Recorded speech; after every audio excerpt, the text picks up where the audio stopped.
Alors, bonsoir à tous et bienvenue sur ce webinaire T3M un peu spécial ce soir car nous avons un invité.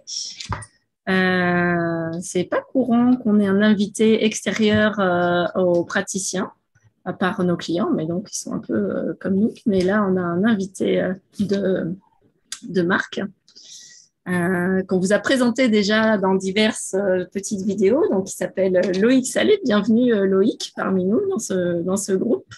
Merci de m'accueillir. Bonsoir à toutes et à tous. Bienvenue à vous.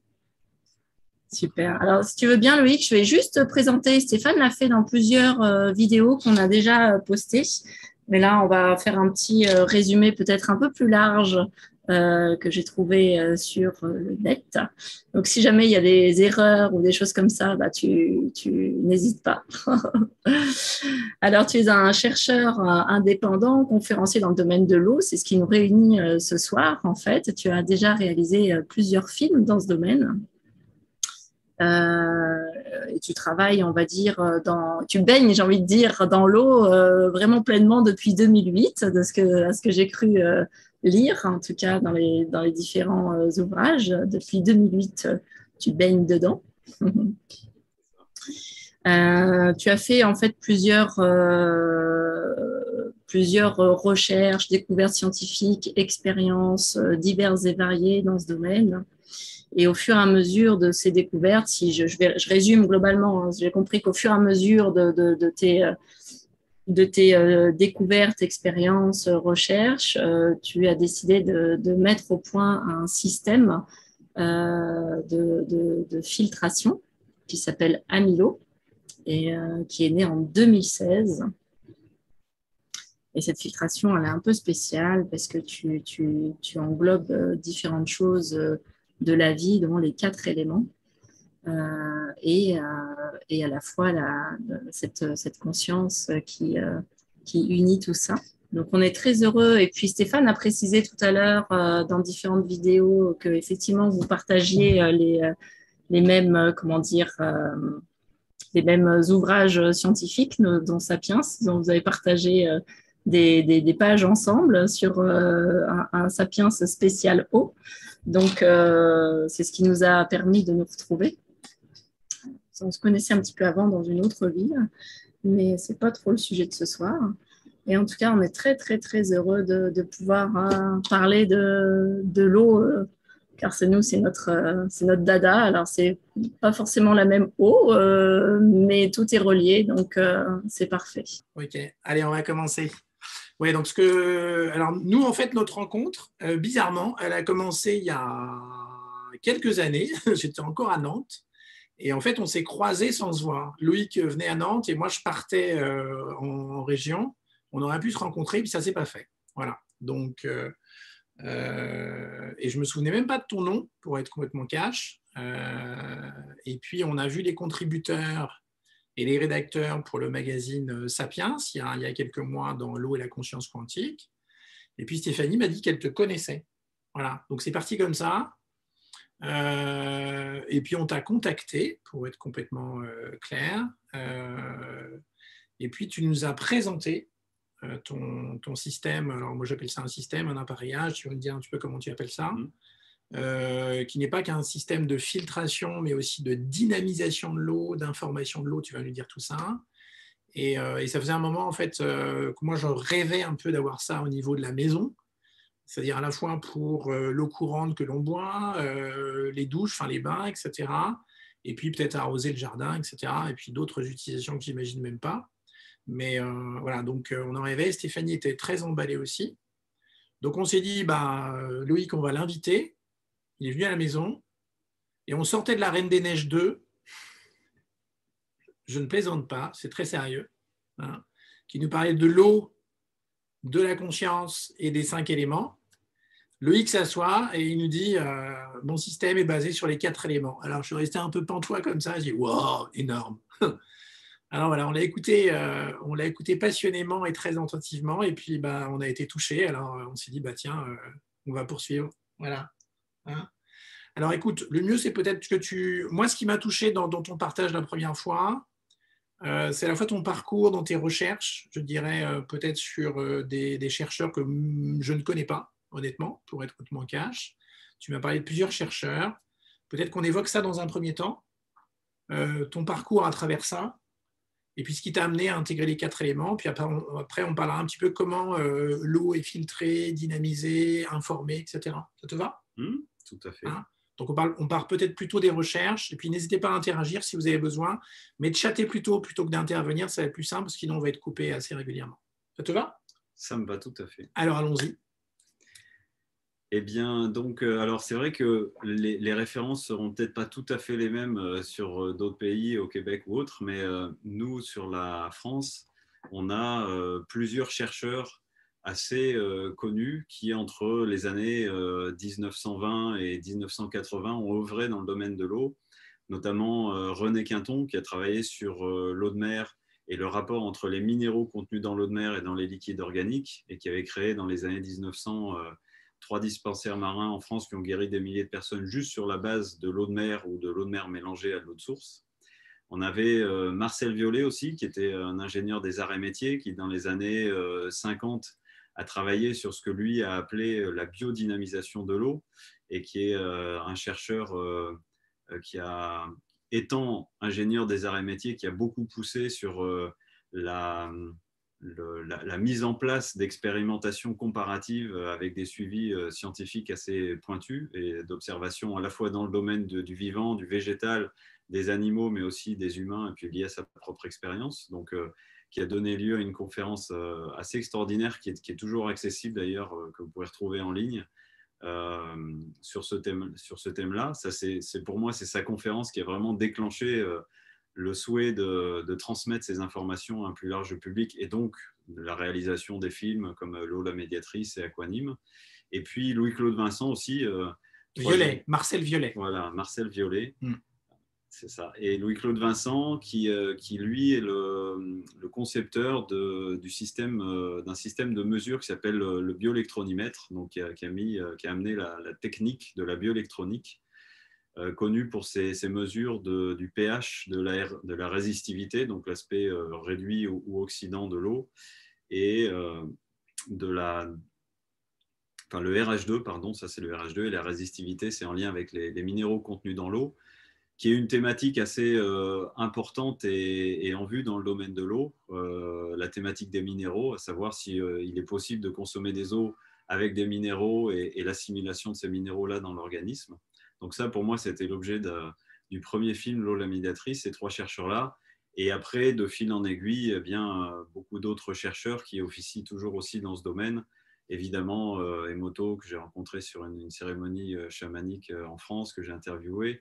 Mais il y a aussi d'autres chercheurs moins connus, comme Ayhan Doyouk, qui est un chercheur turc, mais qui est un de ceux qui a été le plus loin dans l'information de l'eau, notamment avec les 4 éléments. Tu peux répéter, parce que même moi, je n'ai jamais entendu. Ayhan Doyouk, A-Y-H-A-N, D-O-Y-U-K. D'accord, ouais, je n'ai jamais entendu parler. C'est un des seuls à parler des 4 éléments et de cette alchimie des 4 éléments et de leur importance, notamment dans l'information de l'eau. Et puis, bien évidemment, Jeanne Rousseau, qui a travaillé avec Louis-Claude Vincent et qui a créé à l'époque, suite à ses observations de la nature, du fonctionnement de la nature, beaucoup de mesures de l'eau de pluie, de l'eau de mer, des liquides organiques, mais aussi de terrain, puisqu'elle avait fait aussi des mesures dans l'agriculture. Elle a conçu, entre autres, la baignoire à double vortex, une baignoire avec 2 tourbillons inversés qui créent un lemniscate qu'elle utilisait pour faire des séances thérapeutiques dans les années 80. Je ne sais pas qui a récupéré sa famille. Moi, j'en ai récupéré un exemplaire super. qui là est sur la Bretagne actuellement. Il y en a 3 exemplaires en France. D'accord, parce que je sais que c'est rare. Hein. Ouais. Donc, d'accord. Okay. Et ça permet de faire une expérience assez étonnante d'ailleurs, de se mettre à l'intérieur de ces 2 tourbillons qui forment ce lemniscate. Voilà. Et puis après, d'autres chercheurs qui sont plus sur la France, comme Joël Henry, qui ont repris les travaux de Rodolphe Lavinet sur l'eau flashée. Donc là, on est plus sur l'utilisation de lumière et de flash pour dynamiser l'eau. Minté de la Caravane des Sources, on est plus dans le domaine chamanique et la relation avec l'eau. Marc-Henri, évidemment, qui est déjà intervenu avec Stéphane, qui lui était plus sur l'aspect physique et chimique de l'eau, surtout. Voilà, Yann Olivo, tout ça. Enfin, nombre Yann de chercheurs. Olivo, Yann Olivo, très, très bonne référence hein, avec Jeanne Rousseau. Moi, j'ai eu l'occasion aussi de faire pas mal de recherches les concernant. Yann Olivo a écrit pour moi une Bible un peu sur l'eau. C'est un gros pavé, hein, je ne sais pas combien de centaines de pages, mais c'est vraiment assez bien fourni pour ceux qui s'intéressent vraiment à l'eau. Donc Yann Olivo, je vous conseille. Et puis Jeanne Rousseau, il y a pas mal. Comment elle s'appelle j'ai oublié son prénom, mais c'est pas Mylène Séguret ou un truc dans ce style? Mylène, c'est pas Séguret. Souvigné. Souvigné, voilà, très juste, oui. qui a vraiment écrit aussi beaucoup de synthèses sur les travaux sur l'eau. Si ça vous intéresse, on avait déjà, je crois, présenté un peu un de ses ouvrages, il y en a 2. Et ça m'a permis de me documenter sur Jeanne Rousseau. Jeanne Rousseau est intéressante aussi parce qu'elle fait des liens entre l'eau et l'influence de l'environnement sur l'eau. Donc, toute l'influence des champs électromagnétiques, c'est-à-dire des champs électromagnétiques environnementaux, mais aussi des champs électromagnétiques terrestres, lunaires et solaires, etc., sur l'eau. Ça, c'est vraiment intéressant. Il y a une interview d'ailleurs qui est accessible d'elle sur YouTube. J'avais pu l'interviewer, elle avait 95 ans, 93, je ne sais plus. Et cette interview est vraiment exceptionnelle aussi. Elle fait partie des grandes chercheuses qui, de l'observation de la nature, a pu tirer des enseignements vraiment intéressants. Et ça passe bien à travers son discours. Et puis, on a aussi Michael Monziès, par exemple, qui a ramené en France les principes des flow-formes. Là, on est aussi sur des dynamiques tourbillonnaires, des doubles vortex qui forment des lemnisquettes. Et il a créé les vasques vives. Ouais, j'ai vu ça, oui. Voilà, des systèmes. Tu peux rappeler son nom? Parce qu'en fait, j'ai vu son nom une fois, mais je ne l'ai pas noté. Monziès, Monzies, et c'est l'atelier Coralis. C'est Voilà. très chouette. On a vu ça, nous, dans des ouvrages, notamment de ceux de Maxence Layet. On a vu ça, on s'est documenté sur Internet. C'est très, très beau, hein, toutes ces vasques comme ça qui fonctionnent suivant des tracés très précis. Hein. Et c'est esthétiquement très beau. Et en plus, ça doit faire du bien. Ça fait du bien et ça dépollue l'eau carrément, puisque lui, l'utilisation en général, elle est plus sur des utilisations extérieures, sur des plans d'eau ou des petites étendues d'eau, et dans lesquelles on met cette fontaine en fonctionnement sur plusieurs niveaux avec une pompe, et où on arrive du coup à purifier l'eau juste sur ces principes de double dynamique tourbillonnaire qu'on retrouve. Bon, ça sert par ailleurs aussi dans d'autres domaines pour dynamiser des eaux pour des plantes, des préparations à base de plantes, etc.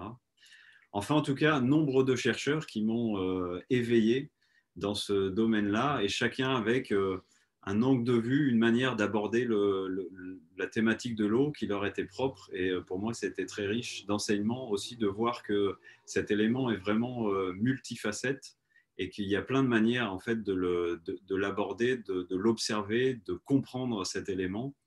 Et donc, j'ai aussi approfondi en fait ces connaissances par la pratique de la méditation, et notamment sur la notion des 4 éléments et de l'interaction des 4 éléments, puisque j'avais vraiment perçu à travers les travaux de Dayan Doyouk, ce chercheur, qui lui était dans ceux que j'ai pu rencontrer, celui qui était le plus loin dans la capacité à travailler sur l'information et sur l'imprégnation de l'information dans l'eau. Et à modifier en fait la matière avec de l'eau informée. Et donc pour lui, cet équilibre et la présence des 4 éléments était vraiment quelque chose de fondamental. Et donc moi, j'ai été aussi rechercher ça plus dans des pratiques méditatives d'observation en fait de la nature de ces éléments et de la nature de l'interaction de ces éléments les uns avec les autres.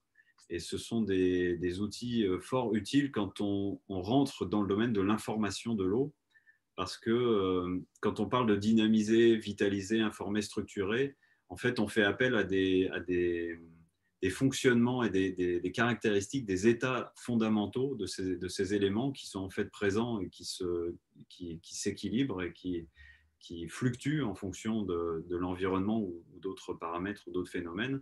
En tout cas, la compréhension de ces termes dynamiser, vitaliser, structurer, informer peut être abordée sous l'approche des 4 éléments, et ce sont des clés en fait de compréhension de cette thématique de l'information de l'eau. Donc c'est vraiment important d'y revenir et de se questionner sur ce que sont ces éléments, de comment ils interagissent entre eux, comment est-ce qu'ils sont liés entre eux, Et ça nous donne les bases en fait, de l'organisation, de la structure à l'intérieur de l'eau quand on parle d'informer l'eau ou de vitaliser l'eau.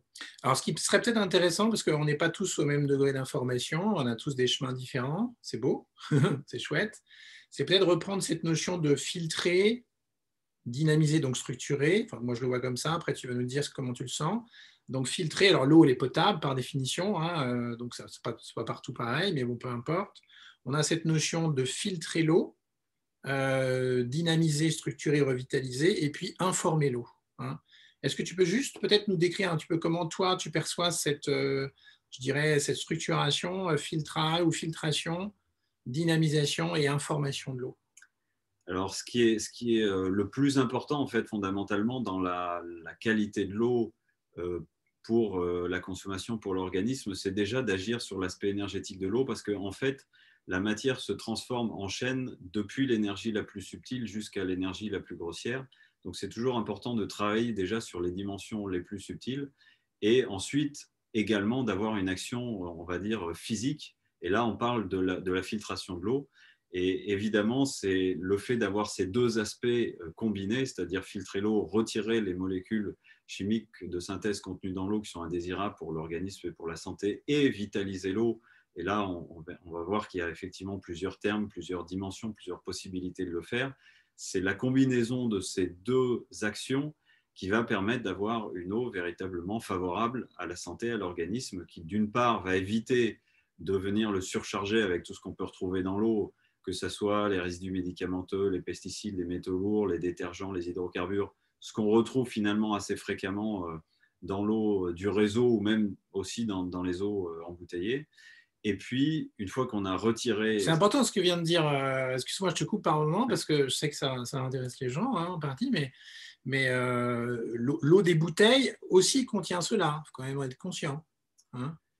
Il y a plusieurs analyses qui ont été faites par différents laboratoires. Alors, d'une part, sur l'impact des plastiques, hein, de ces bouteilles au niveau de l'eau, et d'autre part, sur ce que ces eaux, même issues de sources pures, naturelles, de montagne, où on imagine qu'on n'a pas de résidus de pesticides, par exemple, ou de médicaments dedans, ben, en fait, il y a eu des analyses, alors notamment qui ont porté en France sur 83 sources d'eau minérale ou d'autres sources embouteillées. Et on a vu que dans 26 de ces cas-là, eh bien, il y avait soit des résidus de pesticides, soit des résidus de médicaments, parce qu'en fait, on peut avoir l'idée qu'une source qui jaillit en haut d'une montagne, c'est en fait juste l'eau qui est au-dessus, qui l'alimente, mais parfois ce sont des courants d'eau en fait, qui viennent de sous terre et qui parcourent des centaines ou des milliers de kilomètres et qui vont aussi capter dans les vallées ces substances qui vont être transportées et qui vont se retrouver dans les sources. Donc c'est vrai que même dans les eaux embouteillées, en bouteilles plastiques, au-delà du plastique lui-même qui a un impact,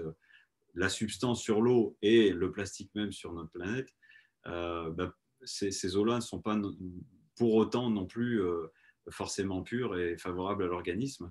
Donc c'est vrai que ce soit les eaux embouteillées ou les eaux du réseau, il est quand même important. Alors sur les eaux du réseau, bon, la grosse problématique, c'est quand même la chloration de l'eau, parce que c'est vraiment ce qui est ajouté en quantité, et le chlore est là pour détruire les bactéries. Il se trouve qu'on a quand même, on en a des milliards dans notre organisme, donc c'est quand même bien d'éviter de venir perturber la présence de ces bactéries dans notre organisme, qui est très utile.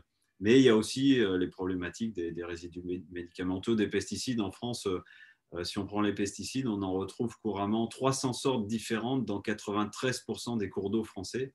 Donc ça veut dire que comme c'est beaucoup répandu dans l'agriculture, bah, inévitablement, ça se retrouve dans les cours d'eau, dans les nappes phréatiques, etc. Et comme ce n'est pas retraité correctement dans les stations de traitement de l'eau, parce que ce sont des particules qui sont beaucoup trop petites, bah, ça se retrouve dans nos robinets, ajouter des résidus médicamenteux. Donc c'est sûr que c'est vraiment important de pouvoir quand même retirer ça de l'eau, parce que sinon c'est notre organisme qui va devoir faire le travail. Et même s'il en a les capacités, parce qu'on a une magnifique machinerie extraordinairement bien conçue, mais toute l'énergie qui est mise là-dedans, eh bien, elle n'est pas mise pour faire ce que nous sommes véritablement venus faire, qui n'est pas d'être une station d'épuration. Donc, c'est quand même bien de pouvoir filtrer l'eau. Ça, c'est une première chose. Et on peut le faire de différentes manières. Moi, je me suis dirigé dans la filtration à partir du charbon parce que c'est un support qui a une grande largeur d'action en fait, sur la diversité des molécules chimiques de synthèse existantes et qui est naturelle. Et donc, une fois le travail de filtration réalisé, eh bien, il est important après de pouvoir également vitaliser l'eau. Donc, c'est du charbon que tu utilises, c'est ça? C'est du charbon de noix de coco, voilà, du charbon bloc, c'est-à-dire c'est du charbon compressé, parce que dans le domaine de la filtration au charbon, on peut trouver soit des granulés, soit du charbon qui a été compacté, et on aura plus d'action, de rétention et de retenue et de filtration avec du charbon compacté, compressé, on appelle ça aussi du charbon frité, parce qu'il est plus dense et il est plus compact. Donc, au-delà de l'action du charbon, qui est une action d'attraction, en fait, ça fonctionne comme des aimants. Hein, le charbon a une polarité opposée à celle de la majorité des molécules chimiques de synthèse, donc il va attirer en fait ces molécules-là par adsorption, on appelle ça. Et puis il y a aussi le compactage du charbon qui permet d'avoir une action mécanique dans la rétention aussi des molécules chimiques, tout en laissant passer les éléments minéraux contenus dans l'eau. Vitaux, quoi. Voilà, ce que je trouve vraiment intéressant, parce que dans l'eau, il y a aussi ces particules naturelles qui sont présentes, que ce soit le calcium, le magnésium, le silicium, aussi le fer, etc. Et tout ça, dans des proportions normales, sont des éléments qui peuvent être favorables à l'organisme. Alors, toute la question dans le domaine de l'assimilation des minéraux par l'organisme porte sur l'organisme est-il capable ou non d'assimiler ces éléments minéraux contenus dans l'eau. Et là, la réponse, elle est oui à partir du moment où l'eau est vitalisée, où elle a été restructurée. Et effectivement, si on a une eau chargée en minéraux, mais qui est également pauvre en énergie, qui a été déstructurée par son transport dans les canalisations, par exemple, ou même dans les bouteilles, eaux embouteillées, hein, et bien là, effectivement, ça va être beaucoup plus difficile pour l'organisme d'assimiler ces minéraux. C'est pour ça qu'on a souvent ces deux informations antagoniste, avec une qui dit non, il faut avoir peu de minéraux dans l'eau, sinon ça surcharge l'organisme, et une autre information qui dit si ces minéraux sont favorables à l'organisme, mais ils le sont à partir du moment où on a des eaux qui sont structurées, qui sont vitalisées. Là, le corps va facilement les assimiler. Donc, c'est bien de pouvoir les conserver. On n'a pas forcément besoin de tout retirer dans l'eau, mais à partir du moment où l'eau est vitalisée. Alors ça, c'est un élément important parce que personnellement, nous, on n'avait pas cette information, donc elle est précieuse. Pour être clair, vous buvez de l'eau en bouteille minérale, c'est de l'eau minérale, je ne sais pas pourquoi je dis bouteille minérale, l'eau minérale tout court. Et dans cette eau minérale, vous avez un certain taux de minéraux qu'on peut voir sur l'étiquette en France qui s'appelle un taux de résidu sec, pour ceux qui connaissent. Hein. Et ce taux de résidu sec, eh bien, quelque part, il donne sa charge en minéraux, je veux dire avec des mots simples. Et cette charge en minéraux avec des eaux qui sont plutôt mortes, puisqu'elles ne sont plus en mouvement, elles ne sont plus vivantes, eh bien, on va avoir plutôt tendance à polluer l'organisme plutôt que de lui redonner de la vie. Or, en fait, à mon sens, tu diras comment tu sens les choses, mais des électrolytes qui se baladent comme ça dans les liquides, c'est comme si vous aviez des pierres un peu dans le liquide et vous essayez de descendre la rivière. L'information de l'eau va être, je dirais, parasitée, je dirais, dans un certain nombre de cas. Et j'aime bien cette image, cette idée qu'en fait, on peut descendre la rivière, mais dans la mesure où il n'y a pas de cailloux. Vous voyez ce que je veux dire? On peut la descendre facilement. À partir du moment où on commence à avoir des électrolytes, des polluants, etc., eh bien, le message de l'information, dans 99% de ces molécules donc, qui composent le corps, le message va être plus ou moins parasité par justement ces électrolytes et ces polluants. Donc l'eau que l'on boit au-delà de l'eau que l'on est sont très, très complémentaires. Hein, parce qu'on vous bassine avec tout ça, c'est le cas de le dire, sans parler de bassine d'eau, mais on vous bassine avec ça depuis déjà des mois, si ce n'est pas des années. Mais moi, je ne vous cache pas que lorsqu'on a on a fait installer l'appareillage proposé par Loïc, eh bien, je me suis rendu compte que je n'avais pas bu d'eau du robinet depuis des années, peut-être depuis 15 ans. Et là, le plaisir du matin, je vous assure, c'est vous vous levez, vous allez dans votre cuisine, vous ouvrez votre robinet et c'est un calice. C'est une dégustation, c'est comme déguster du vin. Vraiment, hein, c'est comme ça qu'on l'a vécu avec Stéphanie. On boit l'eau dans des verres à vin avec des beaux verres. C'est un vrai plaisir à nouveau de boire de l'eau au robinet. Vraiment. Et ça pétille dans la tête et dans le corps. C'est ça qui est absolument… Ça, c'est vraiment la première prise de conscience qu'on a eue. C'est le plaisir qu'on avait. On s'est rendu compte qu'en fait, on avait plus plaisir de boire de l'eau depuis des années au robinet. Et on boit ça dans des beaux verres parce que c'est un honneur de boire cette eau. Vraiment. Ça, c'est la première prise de conscience qu'on a eue. Voilà. Steph, tu veux peut-être rajouter quelque chose? Oui, moi je suis passée par une phase très légère intermédiaire, c'est-à-dire que moi, me servir un verre d'eau du robinet, c'était un geste totalement inconcevable pour moi, je vous promets. J'étais passée, c'était pas possible. Donc c'était très curieux pour moi de mettre le verre et de boire à nouveau l'eau du robinet. Au début, il y a une espèce de phase de… il y a une espèce de bug intérieur. Et puis après, c'est passé. Mais parce que cette habitude de boire l'eau du robinet, pour moi, c'était fini depuis des années. Donc, il y a eu une espèce de bug intérieur. Je profite juste, je vous coupe parce qu'après, je pense qu'on va passer à autre chose. Et au début, tu évoquais plusieurs chercheurs. Et j'ai Anne-Marie qui te demande, Loïc, si tu connais les travaux, peut-être Stéphane aussi, du docteur Londechamp sur l'eau structurée et son appareil, le Vodaflore. Alors ici, oui, qu'en penses-tu? Bon, après, voilà, est-ce que tu connais après, Oui. Pas ce que tu as à dire là-dessus, moi je ne connais pas. Peut-être Stéphane connaît aussi. Mais… De nom, j'ai écouté une conférence, mais je n'ai pas creusé le Vodaflore. Il y a tellement d'appareils sur le système, enfin sur le marché. Donc, mais toi, tu peux en parler. Oui, j'ai eu même l'occasion de l'expérimenter chez moi. C'est un système en fait qui est basé sur un principe de double tourbillon qui arrive en fait dans une forme ovoïde et qui crée un nouveau tourbillon. Enfin, ces deux tourbillons inversés s'unifient dans cette forme ovoïde. Tout est fait en cuivre et proportionné aux dimensions du nombre d'or. C'est un bel outil, c'est un bel objet qui a une action de vitalisation certaine et puissante et intéressante.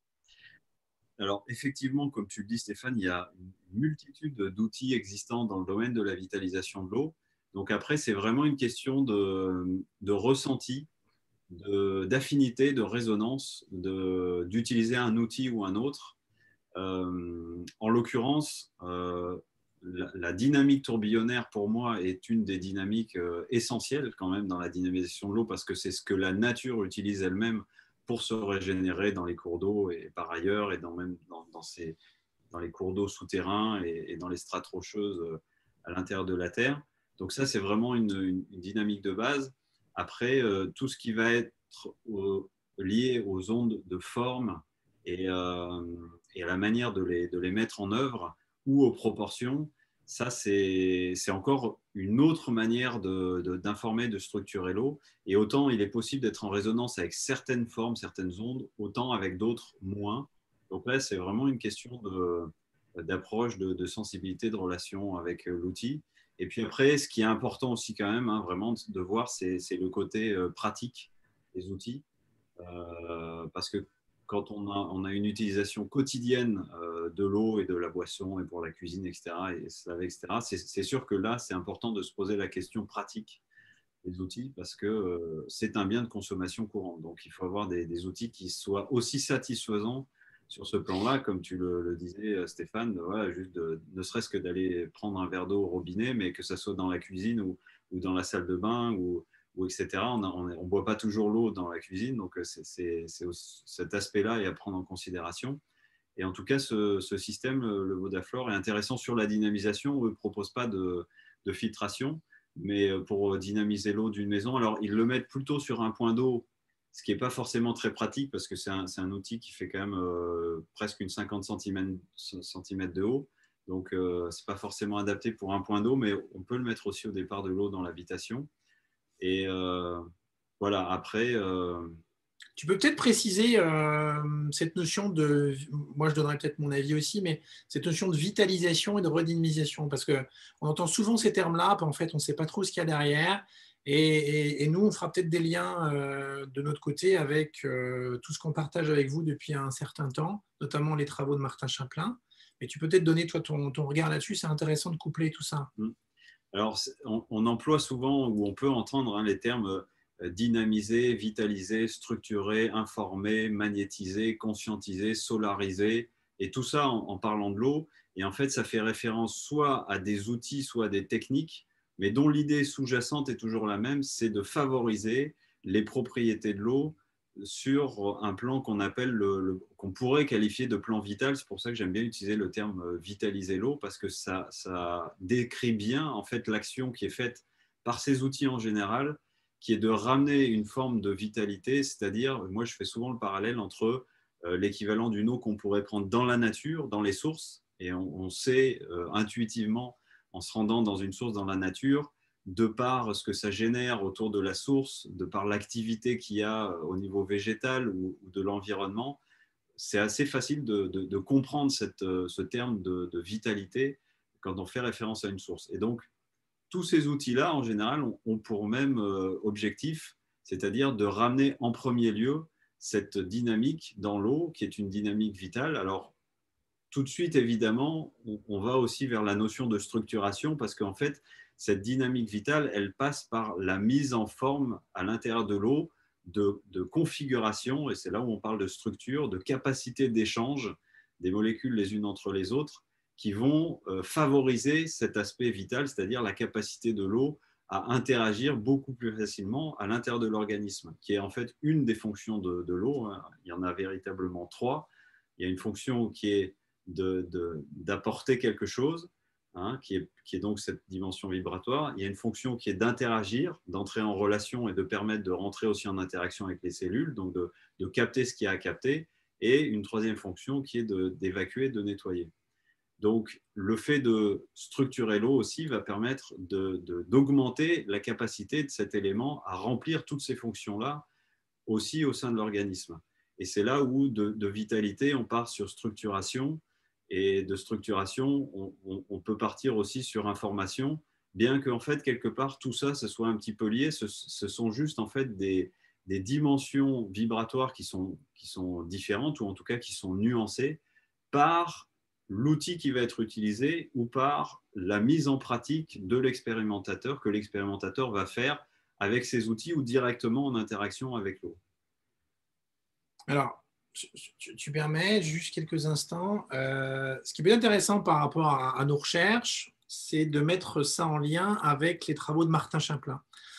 On parle depuis un petit moment ensemble, tous ensemble, du lien qu'a l'organisme à communiquer avec l'environnement. D'accord ?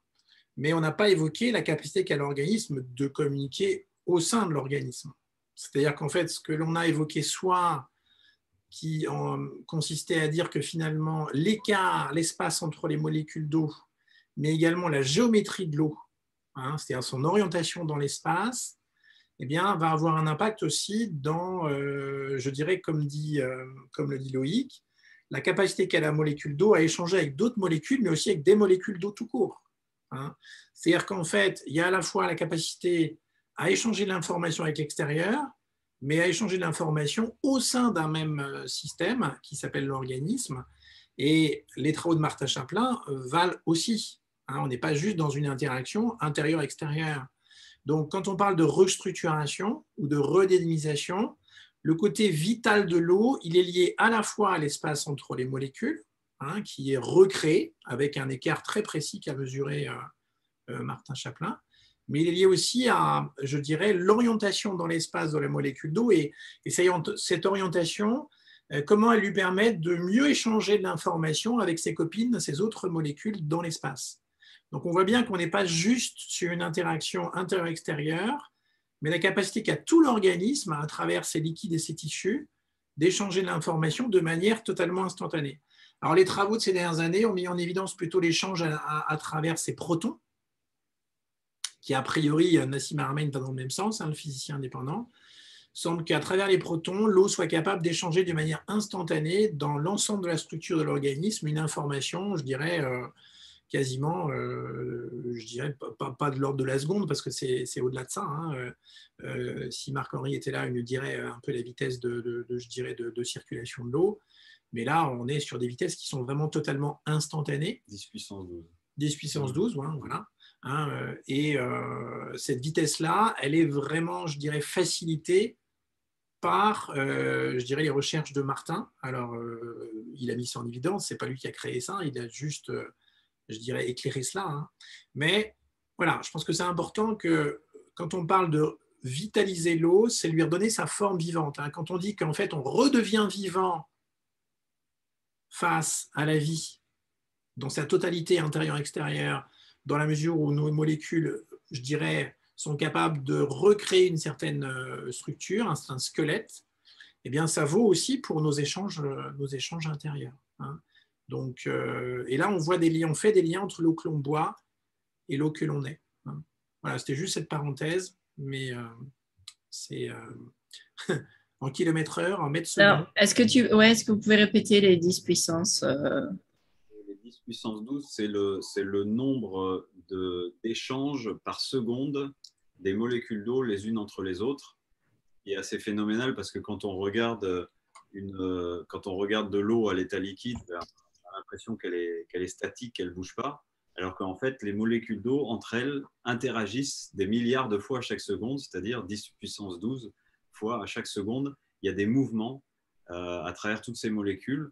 Et c'est d'ailleurs aussi ce qui fait dire au domaine de la science que la structuration de l'eau est quelque chose d'improbable, ou en tout cas ça reste incompris, parce qu'il y a tellement d'interactions entre ces molécules à chaque instant qu'on ne peut pas imaginer dans une pensée purement matérielle qu'il puisse y avoir une structuration de ça, puisqu'en fait c'est en permanence en train d'échanger. Et c'est vraiment important d'avoir présent à l'esprit qu'en fait quand on parle de structuration ou d'information de l'eau, c'est toujours avec cette notion de dynamique et de mouvement. Et c'est ça qui est intéressant, c'est que même s'il y a du mouvement en permanence, il est possible d'y avoir une formation, une structure, une configuration existante, et qui est une configuration qui en même temps est mouvante et changeante à chaque instant, mais qui pourtant a une forme. Alors, je voudrais ajouter un point parce que j'ai vraiment observé depuis un mois comment ça se passe pour nous, et en même temps, ce n'est pas des vérités, c'est juste la vérité de l'instant qui se manifeste sous cette forme. C'est qu'en fait, le goût de l'eau change quand on prend l'eau directement au robinet. Et le fait de la laisser, par exemple, dans le verre là, quelques instants, ou dans la carafe, si vous avez une carafe qui permet d'informer l'eau en même temps quelques instants, la saveur, le goût et la structure de l'eau dans la bouche est différente. Hein. C'est vraiment assez net. Et personnellement, je préfère l'eau qui sort du robinet tout de suite. Hein. C'est l'idée qu'en fait, comme dit Loïc, l'eau s'informe de son environnement en permanence. Elle est informée par l'environnement. C'est aussi les recherches de Jeanne Rousseau. Elle est informée en permanence. Donc, et je m'en suis rendu compte qu'en fait, en prenant l'eau au robinet, c'était l'eau que je préférais. Une fois qu'elle sort du robinet et qu'elle commence un petit peu à se stabiliser dans un environnement, elle commence à s'informer de tout ce qui l'entoure et elle commence à changer de goût. Donc, personnellement, je préfère l'eau qui sort directement du robinet. Je la bois tout de suite, donc j'adore. Hein. Voilà, c'était juste pour le côté un peu concret de la chose. Donc ça, c'est le côté vital. Le côté informé, parce que la notion d'informer l'eau, c'est encore une autre, je dirais, une autre dimension. Ça, c'est vraiment les 3 dimensions, à mon avis, de l'eau. Alors, la notion d'information, en général, elle fait appel quand même souvent, ou en tout cas inévitablement à un moment donné, à l'expérimentateur. Et c'est un élément dans ce cheminement de la structuration ou de l'information de l'eau qu'il est indispensable de prendre en considération. Et ça me rappelle une expérience qui avait été faite par le laboratoire Schwenk en Allemagne. Et Schwenk qui a travaillé qui a écrit un livre qui s'appelle Le chaos sensible, et qui a observé en fait, les mouvements de l'eau dans les rivières, dans la nature, et qui avait conçu d'ailleurs un système d'objectivation de la qualité de l'eau avec un principe de gouttes qui tombait dans une quantité d'eau avec de la glycérine, et qui formait des dessins. Et en fonction de la qualité du dessin obtenu, en termes de forme géométrique dans ce petit récipient, eh bien, il était capable de dire si l'eau était de très bonne qualité ou si elle était déjà fortement dégradée, polluée et autres. Et un jour, ils ont fait une expérience dans leur laboratoire où ils prennent 3 flacons d'eau Et puis, au moment d'une éclipse solaire, ils font un premier vortex d'un premier échantillon d'eau avant l'éclipse. Ils font avec le deuxième échantillon d'eau au moment de l'éclipse, au moment où le soleil est voilé, et puis le troisième échantillon après l'éclipse. Et ensuite, ils utilisent ces eaux-là pour faire germer des graines. Et il se trouve que les graines, avec le deuxième échantillon, donc celui dans lequel on a fait un tourbillon au moment de l'éclipse, au moment où le soleil était masqué, eh bien, les graines germent moins bien. Et cette expérimentation pose une question, qui est de savoir, est-ce que le lien qui est fait au moment de l'expérimentation, si on n'a pas d'expérimentateur conscient qu'il est en train de réaliser une expérience en lien avec un phénomène cosmique, est-ce que l'information va bien passer à ce moment-là dans ce tube à essai et dans l'eau? Et il y a toujours ce questionnement-là qui se produit à un moment donné dans une expérimentation d'interaction avec l'eau, de savoir jusqu'à quel point en fait l'expérimentateur va interagir avec l'expérience, même s'il utilise un outil dit de dynamisation de l'eau, quel que soit l'outil, hein, ça peut être une onde de forme, ça peut être la fleur de vie, ça peut être un support informé qui va agir sur l'eau. La manière dont l'expérimentateur va mettre en place l'expérience, l'intention qu'il va avoir au moment où il le fait, l'intention dans laquelle il le fait, ou ce qu'il projette en termes éventuellement de souhait ou d'attente, eh bien ça prend aussi sa place et ça prend une part importante. Et si on va dans des expérimentations plus poussées et plus subtiles, eh bien on va s'apercevoir que tout l'enjeu et toute la question en fait porte véritablement sur la posture de l'expérimentateur et sur son état au moment de l'interaction avec le sujet ou le support de l'expérience, et qu'à ce moment-là, l'eau n'est juste qu'un réflecteur, un miroir en fait de ce qui va se produire et de ce qui est attendu. Et c'est toujours en fait une possibilité d'élargir sa conscience sur. D'ailleurs, c'est une des réalités de l'eau aussi. Hein. Il suffit de se pencher sur une étendue d'eau calme et de regarder. Et en fait, ce qu'on va voir apparaître, c'est notre propre reflet. Donc, il y a vraiment cette fonction miroir dans l'élément qui est là pour nous rappeler que, tiens, ce qui est en train de se mettre en place ici à travers une expérimentation d'information où je vais envoyer une intention dans l'eau, eh bien, elle prend en considération en fait ce qu'il y a à l'intérieur de moi et comment est-ce que je suis positionné. Et c'est ça qui va s'inscrire. Et ça, c'est important parce qu'à un moment donné aussi, il y a souvent la question qui est abordée, qui est de dire, tiens, par exemple, si je dynamise de l'eau, pendant combien de temps cette eau-là va conserver son information ou sa structure en fonction de l'outil que j'ai utilisé ou de l'environnement dans lequel je me trouve. Et à la réponse à cette question, il y a plusieurs niveaux il y a plusieurs dimensions en fait de réponse. Et alors, il y a un premier niveau qui, effectivement, j'utilise un outil et en fonction de la qualité de l'eau de départ et de l'outil utilisé, je vais conserver ses propriétés pendant 1 heure ou 2 ou 3, en fonction de l'environnement aussi, si c'est chargé électromagnétiquement ou pas, évidemment. Hein, si je mets l'eau au milieu d'une forêt ou si je la mets dans une pièce où il y a du Wi-Fi, des réseaux, etc., forcément, son niveau énergétique diminue beaucoup plus rapidement dans des endroits saturés d'ondes électromagnétiques. Mais après, il y a aussi une autre dimension, c'est-à-dire que si l'expérimentateur fait une action particulière d'information et de structuration de l'eau avec la conscience de ce qui est en train de se produire et ce à quoi il est connecté à ce moment-là, au moment où il le fait, alors il y a aussi la possibilité que d'autres dimensions viennent se structurer à l'intérieur de l'eau. Et c'est là aussi où ça repositionne l'expérimentateur dans ce qu'il est et dans la conscience qu'il a de ce qui est en train de se produire en tant que phénomène. À savoir si c'est lui qui est en train d'interagir. Hein. On a aussi cette idée du magnétiseur qui magnétise l'eau avec les mains et qui peut avoir la croyance ou en tout cas la pensée que c'est son énergie qui va dynamiser l'eau. Mais on a aussi le magnétiseur qui a l'approche du fait que c'est quelque chose qui passe à travers lui qui va permettre de magnétiser l'eau. Dans tous les cas, on parle de magnétisation de l'eau, mais le niveau énergétique et vibratoire qui va passer va être différent dans un cas et dans l'autre. Et ça va en fait dans toutes les dimensions possibles que nous pouvons appréhender en tant qu'humains sur cette planète. C'est-à-dire que je peux aussi me connecter à des sphères plus subtils, célestes, et qui peuvent interagir à ce moment-là, ou adopter encore d'autres postures énergétiques et qui vont avoir une action. Et c'est à ce moment-là, en fait, en fonction de la posture de l'expérimentateur, qu'il y a une possibilité de vraiment de structurer l'information à travers l'eau et à travers les différents éléments, et que cette structure soit tellement stable que quel que soit l'environnement dans lequel je vais positionner l'eau, alors l'information va rester, elle va perdurer. Elle ne pourra pas être perturbée par un environnement quel qu'il soit.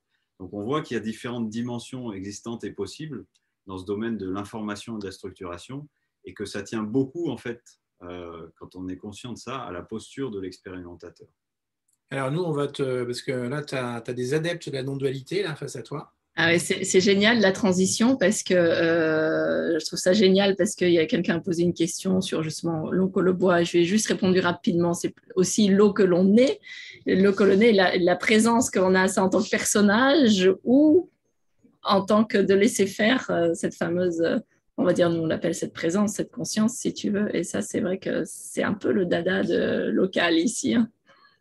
Là, tu as face à toi un groupe de praticiens qui pratiquent la non-dualité là, au quotidien. Et donc, il n'oublie pas que la physique quantique nous dit que l'observateur influence sa réalité, mais que la physique quantique nous dit que l'observateur est du vide. Alors, qu'est-ce qui influence la réalité? Hein, c'est ça la question. J'adore ça. Allons jusqu'au bout. Hein. Qu'est-ce qui interagit véritablement avec les réalités et donc, à part l'instant, je dirais la conscience de l'instant, on va dire l'instant tout court, parce que la conscience de l'instant et l'instant fusionnent au bout d'un moment. Hein. Effectivement, on peut se poser la question que si on regarde la réalité en tant que personnage, en attendant quelque chose, comme l'évoquait tout à l'heure Loïc, où en fait, on a une idée un peu du résultat qu'on va avoir, donc on est quand même quelque part déjà en train d'influencer un peu le résultat, parce qu'on se dit, ah ouais, mais lors de l'éclipse, probablement qu'il va y avoir moins d'informations, etc. Donc, c'est ce qu'on va voir sous les yeux, vous voyez ce que je veux dire?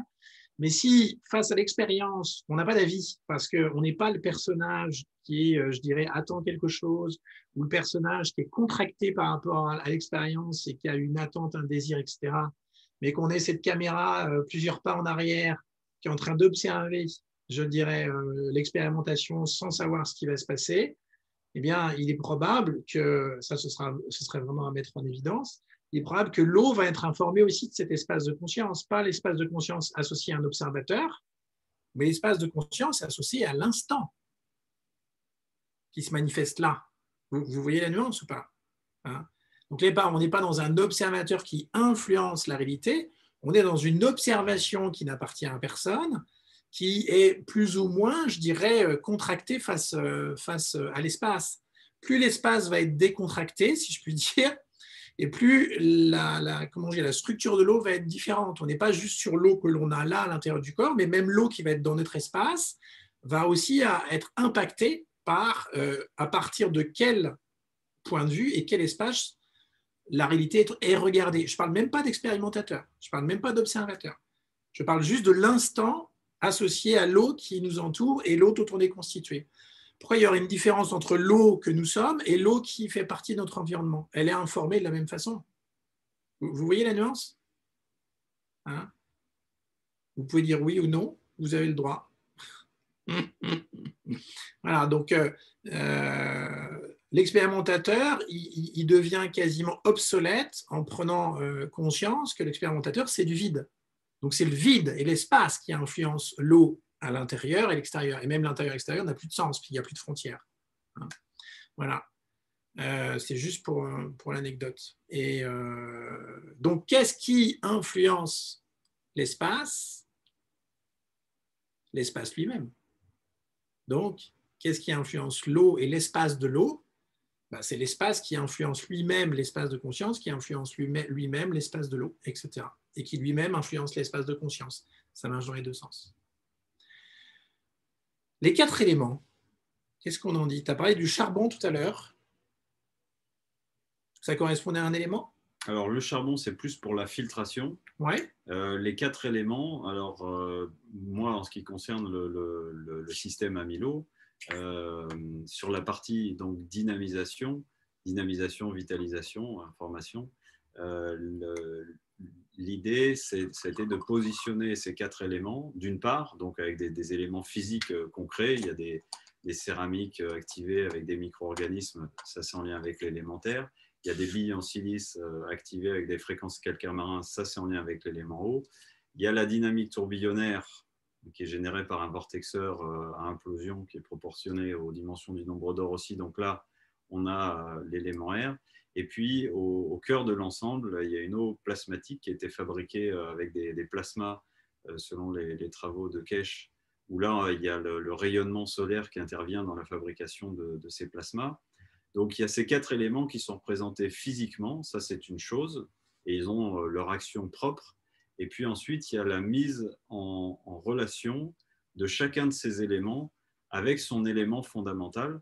Et évidemment, ça c'est une question vraiment intéressante parce que quand nous parlons de l'élément eau, par exemple, c'est une vraie question de s'interroger, mais de quoi est-ce que je parle exactement? Parce que quand je dis l'élément eau, est-ce que je suis en train de parler de l'eau du robinet, des sources, des rivières, des lacs, de la mer?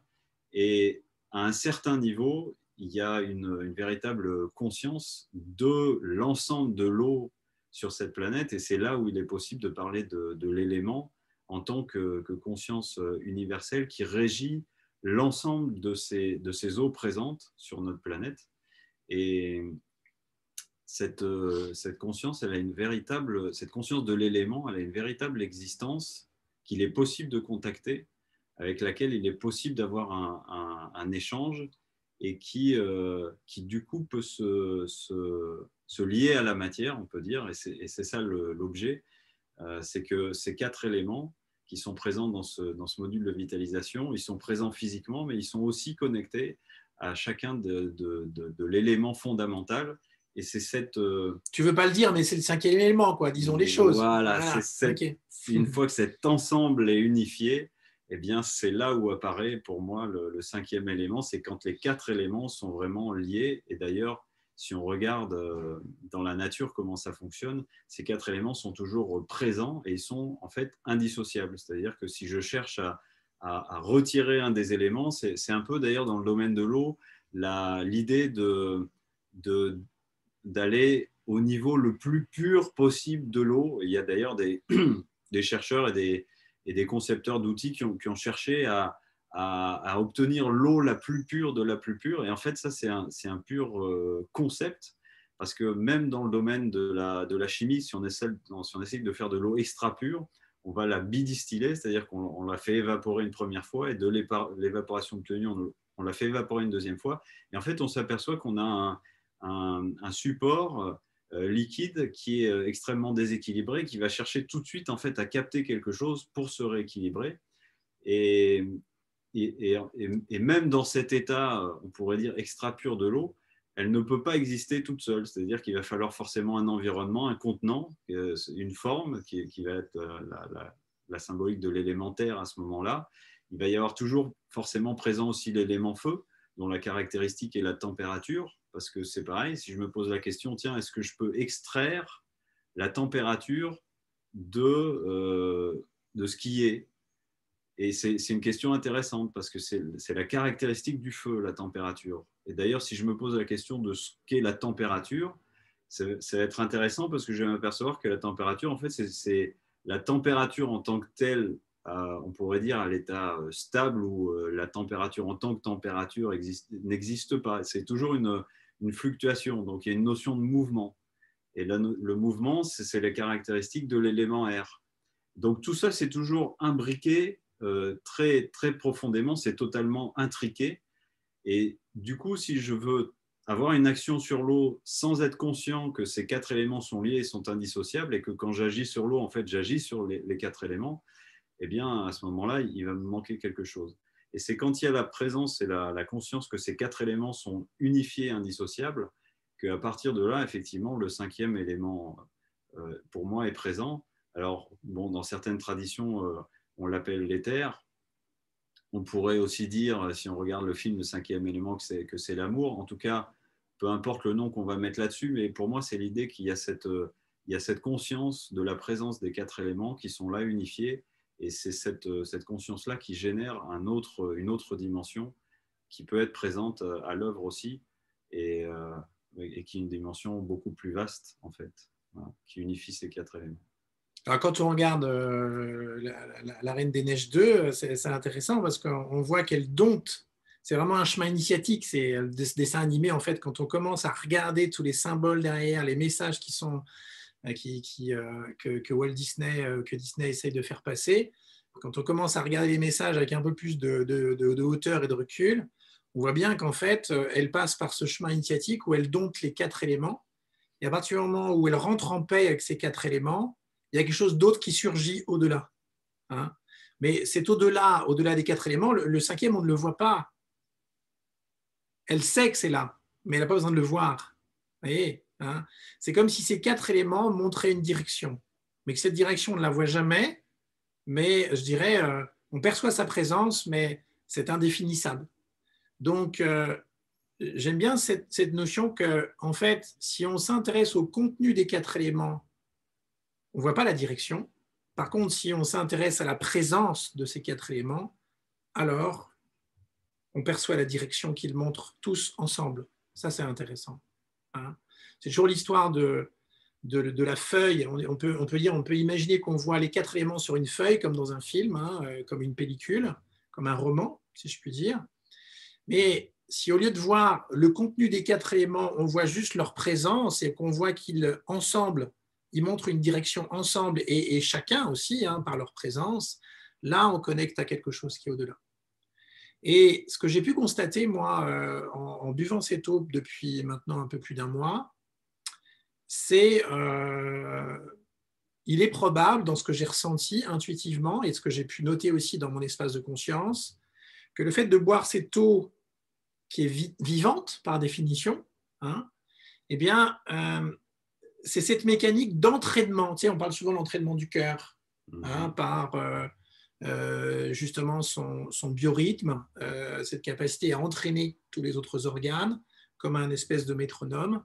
Ben, j'ai senti ça en fait dans l'eau que l'on buvait. C'est-à-dire que cette eau qui est vivante et qui est chargée finalement de phénomènes cinétiques et vortexés, eh bien, elle peut entraîner, je dirais, nos eaux un peu mortes à redevenir un peu plus vivantes. C'est comme si, en fait, imaginez par exemple que le foie ait perdu sa fréquence.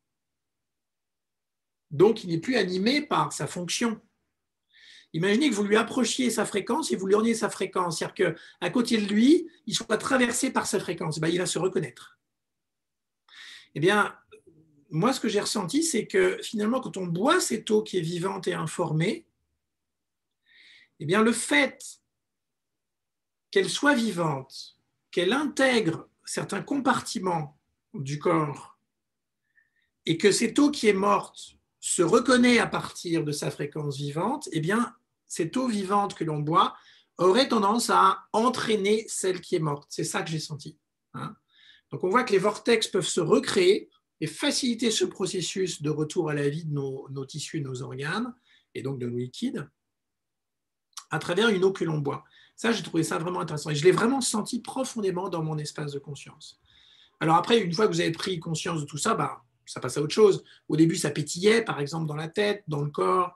Et maintenant, quand on boit l'eau, c'est un sacerdoce un peu tous les matins où en fait on boit l'eau au robinet et on déguste. C'est une dégustation comme vous dégustez du vin ou vous dégustez, je ne sais pas moi, des alcools qui vous plaisent, etc. C'est une vraie dégustation. C'est un moment d'exception, vraiment.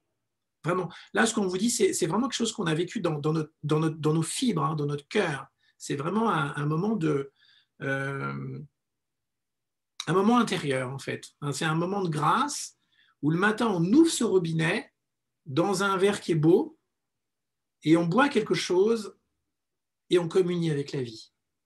C'est cet instant-là, rare, de la journée. Alors évidemment, quand on l'a vécu une fois, bah, on l'emmène dans des bouteilles puis on l'emmène avec nous. Hein, on l'emmène au cabinet. Mais quand on est sur place là-bas, c'est vrai, je me suis rendu compte que je buvais beaucoup plus qu'avant. Et comme vous buvez de l'eau qui, quelque part, est vivante et vous reconnecte à la vie, on en boit plus, on boit moins de choses à côté. Moi, par exemple, je prenais pas mal de kéfir, j'en prends quasiment plus. hein, j'en bois quasiment plus. Et je vois que cette eau, c'est une eau à tout faire, elle fait plein de choses. Alors au début, ce qu'on a pu constater, c'est que… Je partagerai après, moi, pour me concernant. Vas-y, continue. Constater, on allait plus souvent aux toilettes. Alors, vous allez me dire, ouais, tu bois plus d'eau, mais il y avait comme un phénomène de d'épuration qui se créait. Hein. L'eau hydratée a un impact, a priori, sur la capacité qu'a le corps à éliminer ses déchets, ses polluants, ses toxines. C'était assez net. Et là, maintenant, ça s'est régulé. C'est-à-dire qu'on pouvait se lever une fois, peut-être de plus, dans la nuit.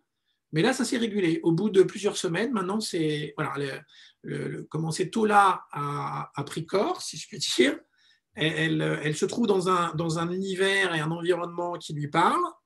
Donc, le corps s'est habitué à la recevoir, et d'ailleurs, il la demande. Hein. Si vous buvez de l'eau, je ne sais pas, ailleurs, qui l'est moins, vous sentez tout de suite la différence. Il y a un phénomène qui vous donne envie de boire parce que cette eau-là, elle vous manque, si je puis dire. C'est vraiment ce que j'ai pu constater. Hein. Stéphanie, tu voulais ajouter quelque chose, toi? Ouais. Attends, hop. Oui, moi, je voulais partager justement les premiers émois avec cette eau. En fait, ce qui s'est passé pour moi tout à l'heure, je ne sais plus de quel mot tu as utilisé, mais en fait, moi, j'ai eu très, très, très, très soif, c'est-à-dire que je suis passée à des litres et des litres d'eau par jour. C'était démesuré. J'avais l'impression, là, ça m'est venu tout à l'heure l'image, mais c'est exactement ça, dans la sensation du vécu, que c'était comme une transfusion sanguine. C'est-à-dire qu'on me changeait tout l'intérieur, quoi. Alors, je buvais, j'ai bu 3 litres d'eau par jour pendant 4-5 jours. C'est pas monnaie courante chez moi. Mais j'avais une telle soif, un besoin de boire qui était beaucoup plus présent que d'habitude. Et c'est comme si ça me fait cet effet de transfusion sanguine, en fait. Alors, j'allais évidemment beaucoup plus aux toilettes, dans les vases communicants. Et c'est vrai qu'il y a dû y avoir… Alors après, sur la vitalité, je ne sais pas, je ne pourrais pas dire. Mais en tout cas, il y a eu cet effet-là qui était vraiment très, très présent chez moi. Une espèce de transfusion, c'était assez curieux. Beaucoup plus soif. Et effectivement, alors moi, le geste du robinet voilà, qui a un peu changé de dimension pour moi, à présent, c'est vrai qu'on boit ces verres d'eau, notamment le matin, c'est vrai que c'est plutôt agréable après le reste de la journée quand on est à la maison, mais dans des verres à pied, c'est vrai que c'est plutôt agréable de savourer ça. C'est un apéritif quand même, hein. Soyez conscients, soyez-en conscients. Ouais. L'apéritif avec de l'eau, je ne sais pas si vous imaginez. Ouais. Au lieu de prendre un petit truc sympa, je ne sais pas, un petit… Alors, on n'en prenait pas depuis un moment, des cocktails, mais on pouvait prendre un petit… On n'en prend jamais. Machin. Bon, ça pouvait nous arriver aussi de prendre un petit verre de champagne, mais là, en fait, on prend l'apéro avec de l'eau. C'est un truc de fou quand même. L'eau, quelque part, a un goût, une saveur qui est très particulière et c'est agréable. C'est différent véritablement d'avant. C'est vraiment un moment privilégié, ouais, vraiment. Alors moi, je continue d'avoir quand même cette sensation de soif où je sens que j'ai encore besoin de boire. Donc, je pense que mon foie doit être un petit peu avec les protocoles qu'on fait à côté. Donc, je pense que moi, j'ai souvent cette sensation de soif. Et je pense c'est vrai qu'avec le travail qu'on fait en ce moment, on a eu une semaine, par exemple, particulièrement chargée. Là, on a eu 5 jours de formation, donc c'était beaucoup. Et je pense que l'eau a dû aider à drainer les toxines remises en circulation avec les protocoles qu'on peut vivre. Donc, je pense que ça vient de m'apparaître là, mais je pense que ouais, ça a été… c'est pour ça que j'ai souvent cette sensation de soif. Ouais. J'ai le sentiment, alors ça, ce sera à voir sur la durée, la longueur, mais là, on est presque au bout d'un mois où on a été très chargé au niveau de l'activité, mais on a une bonne vitalité. Alors qu'en général, rappelle-toi Stéphanie, mais l'année dernière, on avait fini à 4 pages. On est crevés. On était crevés l'année dernière. Il y a quelque chose qui est différent et pourtant on a eu un taux d'activité là depuis un mois qui est vraiment très élevé. Ouais, c'est vrai. La vitalité est là. Donc, est-ce que l'eau est passée par là? Après, on peut faire des raccourcis. Hein. On observe, c'est tout. Hein. C'est juste la différence. Voilà. Il y a quelque chose peut-être là-dessus? Là, j'ai une photo de l'installation que Loïc m'a transmise. Je vais vous la partager. Allez-y, hein, vous pouvez, ça ne vous empêche pas de continuer. C'est quelque chose qui est souvent donné en termes de retour, cette envie de boire plus. cette nécessité. Et même moi, c'est toujours aussi présent aussi quand je pars à l'extérieur et que je reviens chez moi. C'est vraiment la première direction, c'est vraiment en direction du robinet pour aller boire, comme s'il y avait une possibilité en fait de l'organisme de se reconnecter à quelque chose à travers l'eau à ce moment-là. C'est assez étonnant, hein. C'est vraiment c'est instinctif. Il y a un appel, c'est très clair. Il y a l'appel du robinet maintenant. Là, j'ai un moment privilégié, l'appel du robinet fait partie. Moi, c'est la première chose que je fais le matin. Avant, je faisais mon pisse, mais maintenant, je me lève, je vais prendre mon calice et après, je vais faire mon pisse. Ah, un petit bisou quand même. Un petit bisou aussi. Ouais. Attendez, je vais vous partager la photo de l'installation. Alors ça, c'est une installation pour l'ensemble de la maison, hein. Donc, alors, je vais peut-être vous proposer de mettre… Alors, attendez, Loïc, je vais essayer de détailler avec… Tu sais, je dois avoir un petit bitounou là voilà, pour faire un petit truc rouge là. Voilà. Donc, l'eau de ville arrive par ici, chez moi là. Non, oui, c'est chez nous, ça. Hein. Ouais. Hein, si je ne me trompe pas, hein, l'eau arrive ici. Et alors, ça ici, ce que tu as mis là, c'est juste après, il y a juste le compteur. De pression. Bon, ça, c'est des outils. Voilà. Alors après, le plombier là, a fait un travail juste de dingue. J'ai jamais vu une plomberie comme ça, moi, mais bon. Quand j'ai vu ça, j'ai fait wow, l'œuvre d'art. Donc après, hop. Oh, ça ne s'invente pas. Hein, donc l'eau après arrive dans cette première filtration. Préfiltre, en fait, c'est une bobine tressée en tissu qui va faire une préfiltration jusqu'à 1 micron. Et ça, c'est pour capter tout ce qui est sédiments, particules, des fois un peu autres qu'on peut avoir dans l'eau du réseau, aussi matière organique. Et là, on peut remarquer que là, la cartouche est bleue et dans certains cas, on voit en l'espace de 2-3 mois qu'elle commence à devenir marron. Donc, c'est là où on se dit aussi, tiens, oui, quand même, il y a tout un tas de trucs que je ne vois pas, mais au bout de 3 mois, la cartouche est marron. Donc, mine de rien, il y a quand même aussi tout ça en haut. Donc, celle-ci, elle est surtout là pour protéger et pour préserver la cartouche de filtration fine qui est juste après. Qui est la cartouche, donc, si j'ai bien compris, de charbon, là. Charbon fibre bloc, c'est-à-dire que c'est un charbon bloc et dans lequel il y a aussi des fibres pour pouvoir augmenter la capacité en termes de débit. Donc celle-ci, elle filtre jusqu'à 0,5 microns, c'est-à-dire c'est extrêmement fin. Tout ce qui va être donc pesticides, résidus médicamenteux, hydrocarbures, métaux lourds, etc.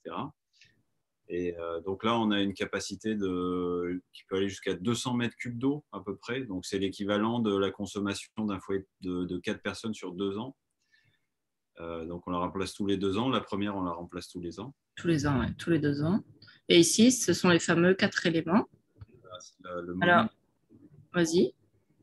En bas, on voit les céramiques EM, ce sont des céramiques activées avec un principe de micro-organismes efficace. C'est les recherches d'un Japonais qui a travaillé sur les micro-organismes qui s'appelle Tuero Iga et qui en fait s'est aperçu que les combinaisons de souches de micro-organismes étaient favorables à la croissance du vivant. Donc il a mis ça en contact, on met ça en contact en fait avec des argiles qui vont du coup prendre cette structure de micro-organismes.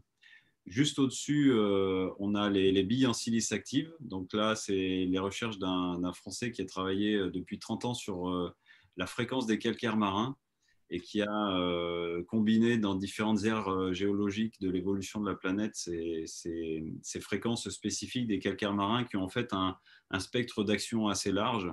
Ce n'est pas pour rien que René Quinton, qui a travaillé sur l'eau de mer, s'était aperçu qu'on retrouvait dans l'eau de mer l'équivalent en termes d'équilibre minéral de ce qu'on a dans les liquides organiques. Donc, on retrouve dans ces calcaires marins un ensemble de fréquences intéressantes pour le vivant.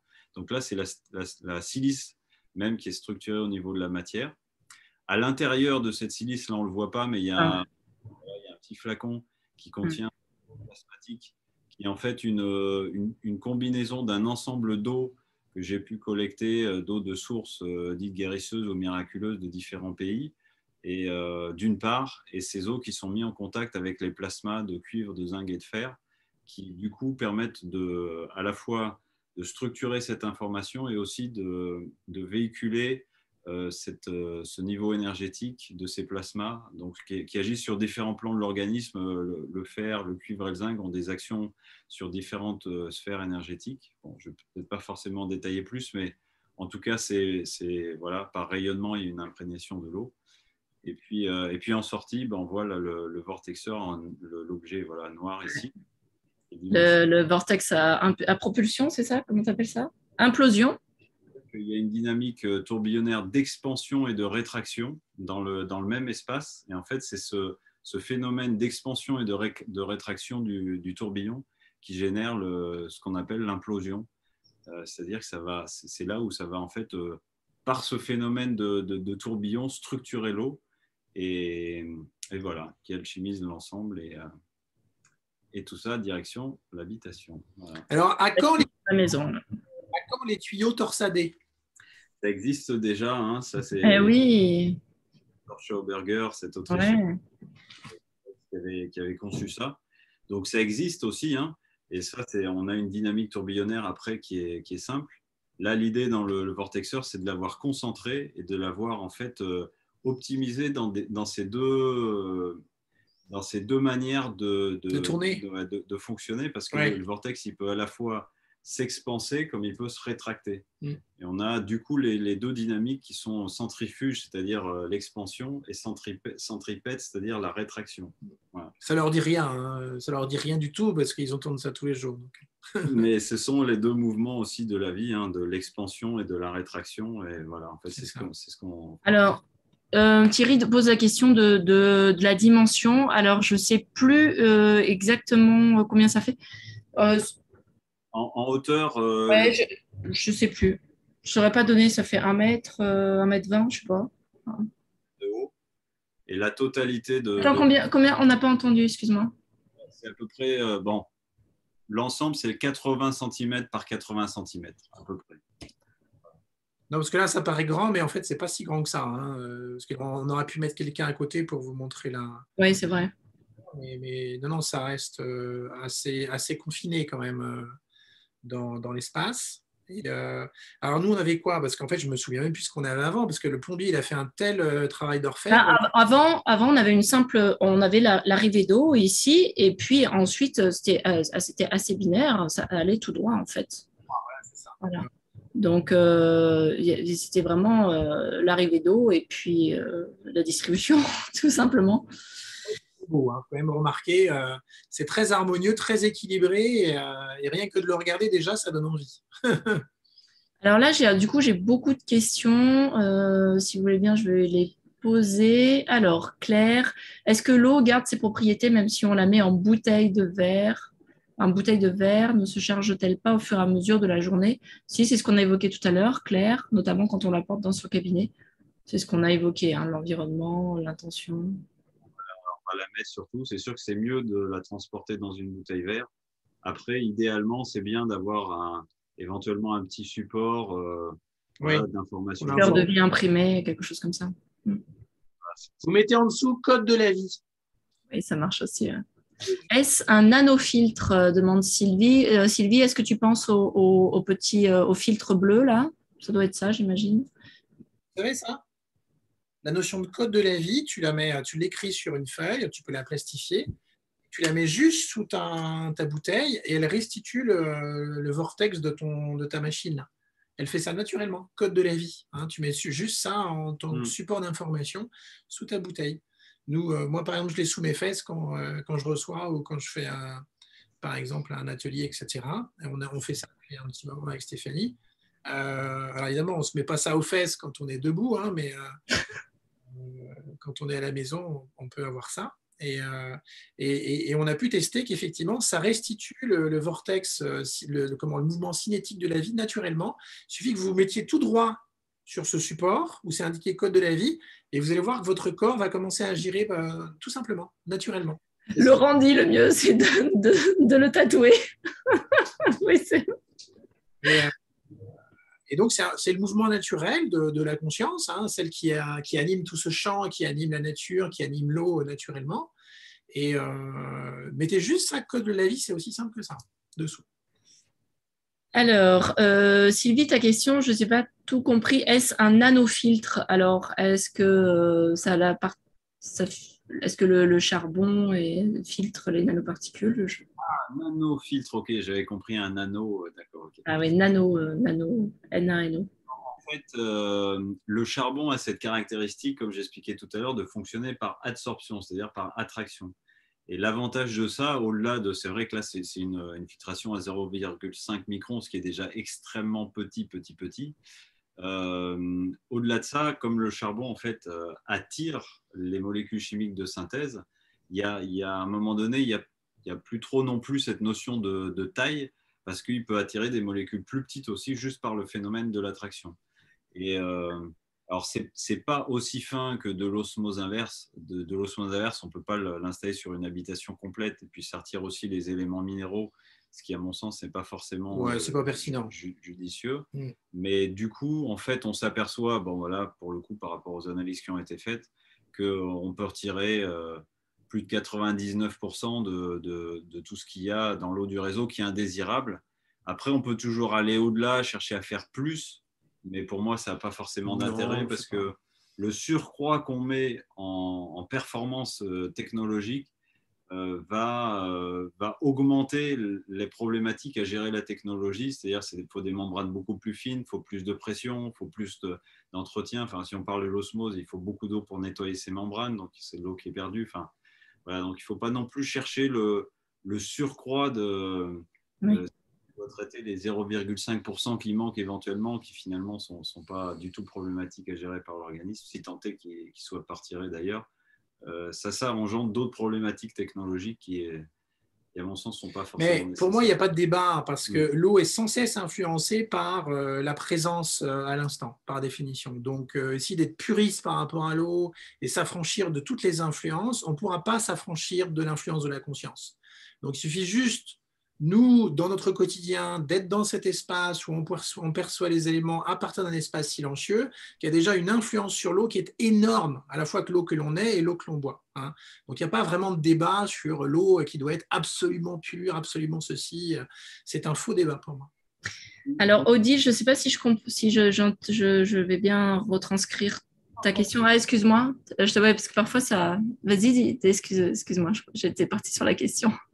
Pour aller dans le même sens que ce que tu dis, Stéphane, il y a aussi parfois la quête d'avoir le niveau énergétique le plus élevé, où il faudrait combiner le support en céramique avec l'onde de forme, avec l'information, avec l'image de un tel, ou etc., avec les influences de la lumière solaire, pourquoi pas les couleurs, et puis on pourrait rajouter des minéraux, et on s'aperçoit qu'à un moment donné, il y a une vraie question aussi sur cette notion de structuration et d'information de l'eau, avec des fois une aspiration à chercher l'eau qui va être vibratoirement la plus élevée ou la plus incroyable, etc. Et en fait, il y a une perte de la réalité, de la simplicité des choses. C'est ça, ouais. Qui fait que voilà, des choses des fois juste toutes simples et basiques sont en fait entièrement suffisantes dans la mesure où l'expérimentateur joue là-dedans, et que ça ne sert à rien de superposer des supports d'information,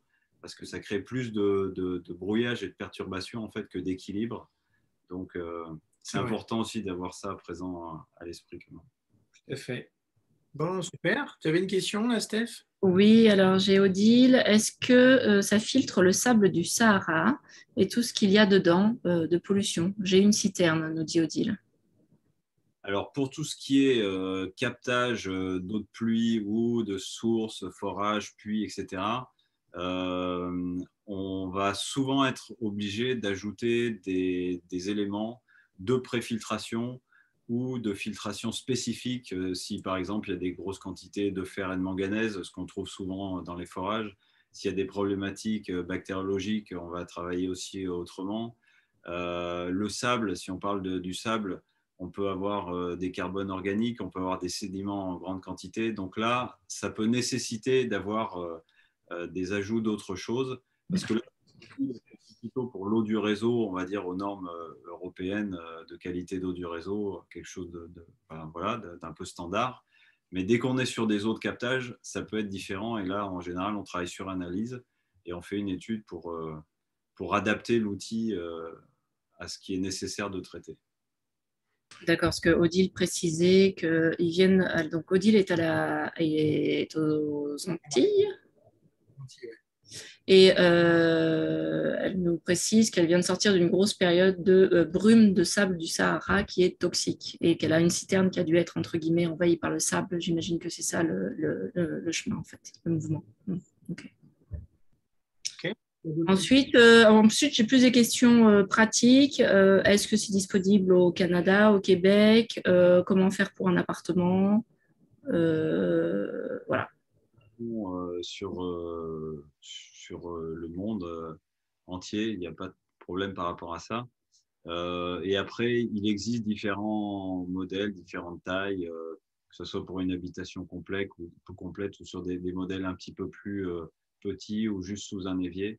Effectivement, voilà. Bon, après ça, c'est des aspects plus techniques qui sont un peu du cas par cas, donc c'est à voir en fonction des configurations.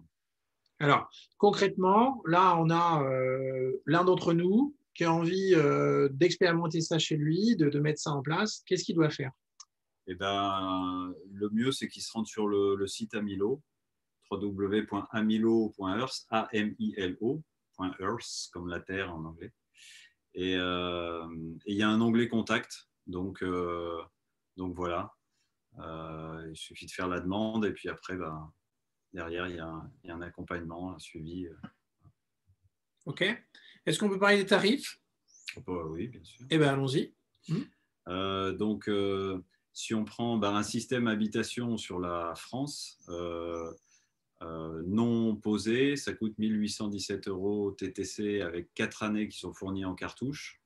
À l'issue de ces 4 années, le remplacement des cartouches, de l'ensemble des cartouches revient à peu près à 100 € par an. Donc, ça fait, pour 100 €, on a toute l'eau de l'habitation qui est purifiée. Et puis, on a aussi un service avec pause, ce qui revient à peu près en général à un peu moins de 2 000 €, pause incluse, avec un réseau de plombiers. Ça, c'est pour la France, pour un système habitation. Après, donc il y a des modèles un peu plus compacts, si on a des quantités d'eau inférieures consommées ou sur un appartement, qui sont à des coûts inférieurs. Ou alors après, les systèmes sous-éviers, sur un point d'eau, un sous-évier, c'est de l'ordre de 300 € à peu près, avec une cartouche qui coûte 37 € qu'on remplace une fois par an. Et là, on peut déjà au moins purifier toute l'eau de boissons, de la préparation de la cuisine, etc. Là, c'est pour la purification, hein, ce n'est pas la dynamisation. Alors, il y a toujours de la vitalisation avec. Hein, même, toujours un peu, oui, d'accord. Même okay. Sur le sous-évier, parce que c'est vraiment important qu'il y ait toujours ces deux aspects, hein, filtration et vitalisation de l'eau.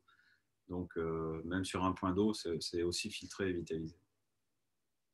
Alors après, nous, on passait notre temps à acheter des bouteilles, donc on n'achète plus, donc on fait aussi des économies là-dessus. Par contre, on boit de l'eau du robinet, mais voilà, après, ce n'est pas une question de coût, c'est vraiment une question de santé, c'est une question de bien-être aussi, et puis c'est cohérent par rapport à aussi notre démarche aujourd'hui, qui est de se soucier de l'eau que l'on est, et l'eau que l'on est, elle dépend aussi un peu beaucoup, ça dépend des proportions de l'eau que l'on boit, hein. Donc aussi. Est-ce que vous avez d'autres questions? Est-ce que c'est clair ça pour vous ou pas? Donc il y a un réseau, hein, je crois, oui, il y a en Europe. Tout un réseau en fait de personnes qui sont partenaires dans l'entreprise et qui accompagnent voilà, les personnes qui diffusent, que ce soit sur la France, la Belgique, la Suisse, l'Espagne un peu, et puis aussi la Guadeloupe, effectivement, un peu la Réunion. Voilà, qui sont là pour suivre, pour accompagner et ou pour participer à la diffusion du message de l'eau, voilà, puisque au-delà de la filtration, ce qui nous anime vraiment, c'est aussi de pouvoir transmettre à un plus large public possible le fait que déjà c'est possible d'accéder facilement à une eau de qualité, mais qu'en plus de ça, surtout, c'est vraiment important pour la santé, que ce soit physique ou énergétique, de consommer au quotidien une eau de bonne qualité et que ça change vraiment la donne parce qu'on est quand même constitué en majorité d'eau, 70% pour la masse, 99% nombre de molécules. Et du coup, le fait de modifier cet aspect qui est quand même un des éléments fondamentaux de l'organisme dans sa vie, c'est quand même aussi contribuer à une évolution importante de l'état du corps physique ou énergétique. Donc, c'est important de transmettre aussi ce message-là à ceux qui ne l'ont jamais vraiment perçu ou reçu, parce que voilà, c'est un essentiel de la vie, quoi. Donc on peut dire, alors ça on rappelle un peu, un peu les principes qu'on a de partage, que l'eau que l'on boit est, je dirais, aussi influencée très grandement par l'eau que l'on est, et en même temps ça marche dans les deux sens. Hein. C'est-à-dire qu'en fait, c'est ce qu'on évoquait tout à l'heure, le fait de boire de l'eau qui justement contient déjà cette dimension vitale et vivante a probablement un effet d'entraînement, je dirais, de ces eaux mortes en nous, ces eaux qui en fait ne respirent plus la vie, et de les entraîner comme les réveiller. Vous voyez ce que je veux dire? C'est comme un espèce de petit réveil intérieur, ou comme le cœur qui entraîne les organes dans une espèce d'harmonie. Le fait de boire plus régulièrement de l'eau qui est vivante, eh bien, va redonner un petit peu de baume au cœur à ces eaux qui sont très contractées dans le corps face à notre histoire et qui ont besoin d'un petit rappel. Vous voyez ce que je veux dire? Donc, en fait, tout ça confondu va dans le même sens. C'est ça qui est intéressant. Hein. Et, parce qu'on part du principe que la vie vient de l'espace et du vide, et qui va créer justement la matière, donc l'eau que l'on boit, mais en même temps, cette eau a une influence aussi sur le vide et sur la conscience. Il ne faut pas l'oublier. Ça marche dans les deux sens. Super. Bon. Ça va? Vous avez votre compte en ligne, là? Oui, merci beaucoup hein, de cet échange. C'était vraiment très chouette et très riche. Je pense que tout le monde a apprécié. Donc, magnifique. Merci beaucoup. Ah, j'ai encore des questions, mais on va rentrer à nouveau dans les techniques. Quelle différence avec l'eau ionisée type machine? Alors, je vais très mal le prononcer, je pense. Kangen. Kangen. Kangen, voilà, excusez-moi. Alors, le système Kangen, on appelle ça effectivement un ionisateur d'eau. L'objectif, c'est en fait d'insérer dans l'eau des particules sous forme vibratoire liées à un métal particulier. Alors, le système Kangen, en l'occurrence, eux, ils sont plus axés sur la modification du pH de l'eau. Donc, en général, pour eux, l'objectif surtout, c'est d'amener les gens à consommer des eaux à pH alcalin, c'est-à-dire entre au-delà de 7, hein, des pH de 8, 9. Ah oui, carrément 8-9 ? Ouais, ah ouais, je ne savais pas que c'était autant. Dans l'idée qu'en fait, nos organismes sont, étant beaucoup sollicités par la vie qu'on mène, ont tendance à s'acidifier. Et donc, c'est créer un rééquilibrage en consommant des eaux alcalines. Alors, là-dessus, il y a du pour et il y a du contre, parce qu'on a quand même à l'intérieur de nous des liquides, des sucs gastriques qui sont quand même extrêmement acides. Et le fait de les alcaliniser beaucoup ou trop peut quand même être problématique. Alors, pour autant, ça peut être intéressant. Pour moi, ces systèmes sont plus des outils à utiliser, à réserver sous forme thérapeutique pour faire des cures éventuellement. Pourquoi pas sur un cycle biologique de 3 semaines. Mais mieux vaut quand même éviter de consommer ces eaux-là sur des grandes périodes et sans faire d'arrêt. Consommer des eaux alcalines toute l'année, à un moment donné, potentiellement, ça peut créer des déséquilibres importants quand même dans l'organisme. Ouais. Et puis là, on ne parle pas forcément de dynamisation de l'eau, même si l'utilisation de ces électrodes et cette ionisation peut avoir quand même une action sur la structuration de l'eau en tout cas, mais on n'a pas forcément toute la qualité vibratoire qu'on pourrait attendre. On est plus sur des outils techniques à visée thérapeutique. Alors pourquoi pas? Mais voilà, ce cadre est plutôt celui-là, plutôt que d'avoir des eaux d'utilisation courante qui ont une structuration large pour des utilisations quotidiennes. Oui, moi je partage. Par exemple, bon, pendant un temps, on a bu des eaux minérales, évidemment, ça va changer, ça change là maintenant notre vie. Mais l'idée, c'était même en buvant des eaux minérales qu'on diversifie les eaux que l'on buvait, pas toujours les mêmes. Hein, on avait différents types de bouteilles à la maison. Parce que moi, je pense qu'on a besoin de tout, par définition. Hein. La vie nous propose à profusion des choses qui sont très variées. Donc, il n'y a pas de raison aujourd'hui de se dire « Ah, je prends ceci et je ne prends pas cela ». Je pense qu'on a vraiment besoin. Et c'est vrai que notre environnement à l'intérieur, il oscille toujours entre comment je dirais, autour d'un pH qui est un peu plus ceci, un peu plus cela. Et ça peut être intéressant aussi de laisser la vague se jouer intérieurement entre plus d'acidité ou plus d'alcalinité et de voir un petit peu comment on réagit aux deux, mais de se laisser un petit peu naviguer entre les deux plutôt de se dire, ah non, mais j'ai besoin que de ça et je m'en tiens à ça. Hein. C'est comme pendant un moment, je me souviens quand on était en naturopathie. Alors la première année, je ne sais pas si vous avez déjà fait la naturopathie, vous avez suivi des cours, mais vous arrivez, vous avez un peu dans mon point, puis au bout d'un an, en fait, vous ressemblez à une tige, parce qu'on vous a dit qu'en fait, il ne faut plus rien manger. Non, mais j'exagère pas, hein, quand tu vois tous les élèves de naturopathie au bout d'un an, en fait, ils ne ressemblent plus à rien. Ils ne rentrent même plus dans leurs fringues, ça coûte super cher, tu es obligé de refaire toute ta garde-robe. Et puis l'année suivante, je dis non, c'est pas possible, non, mais là, c'est pas possible, je vais recommencer à rebouffer, j'en peux plus, quoi. Tout le monde les femmes me regardent même plus, c'est fini, quoi. Ça me coûte cher, ces trucs finalement. Voilà. Donc tu recommences à manger, puis finalement, tu retrouves un équilibre, tu vois, c'était too much. Donc c'est toujours ce mouvement où en fait l'enfant, il se soumet de manière extrême aux lois de la société, puis après l'adolescent, il fait tout l'inverse, il se rebelle de manière extrême des lois de la société, et puis à un moment, bah, on voit bien que ça se situe un peu entre les deux. Hein. C'est toujours ce mouvement-là. Donc, voilà, moi je suis d'avis un peu diversifier les expériences, et tout ce qui est extrême est une expérience, mais nous éloigne du silence quelque part. Mais on a besoin de ces extrêmes pour prendre conscience du silence. C'est toujours un peu dans ce sens-là. Voilà les amis.